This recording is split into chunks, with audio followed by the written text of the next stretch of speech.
આગળ સમાચારમાં વાત કરીએ તો અમદાવાદથી સમાચાર પ્રાપ્ત થયા છે। અમદાવાદથી સમાચાર સામે આવી રહ્યા છે। કહી શકાય કે અમદાવાદના સનાથલ બાકરોલ રોડ પર આગની ઘટના બની છે। તો ટ્રકમાં આગ લાગી છે। સનાથલ બાકરોલ સર્કલ પાસે ટ્રકમાં આગ લાગતા અફરાતફરી મચી। ચોખા ભરેલો ટ્રકમાંથી અચાનક આગ લાગી હતી, જેમાં આગ લાગતા ટ્રક બળીને રાખ થયો હતો। તો બીજી તરફ ફાયર વિભાગને જાણ થતાં જ ફાયર વિભાગ ઘટનાસ્થળ પર પહોંચી આગ બુઝાવવાના પ્રયાસો હાથ ધરાયા હતા। તો સમાચાર પ્રાપ્ત થયા છે। અમદાવાદથી સમાચાર પ્રાપ્ત થયા છે, જેમાં સનાથલ બાકરોલ સર્કલ પાસે ટ્રકમાં આગ લાગી હતી। તો આ દ્રશ્યો સામે આવ્યા છે। ટ્રક સંપૂર્ણપણે બળીને રાખ થયો છે।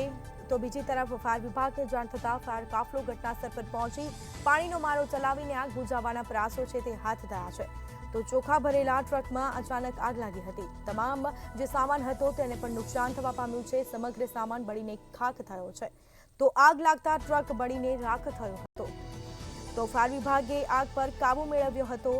અમદાવાદના સનાથલ બાકરોલ સર્કલ પાસે ટ્રકમાં આગની ઘટના। તો આ દ્રશ્યો સામે આવ્યા છે। ટ્રક સંપૂર્ણપણે બળીને રાખ થયો છે।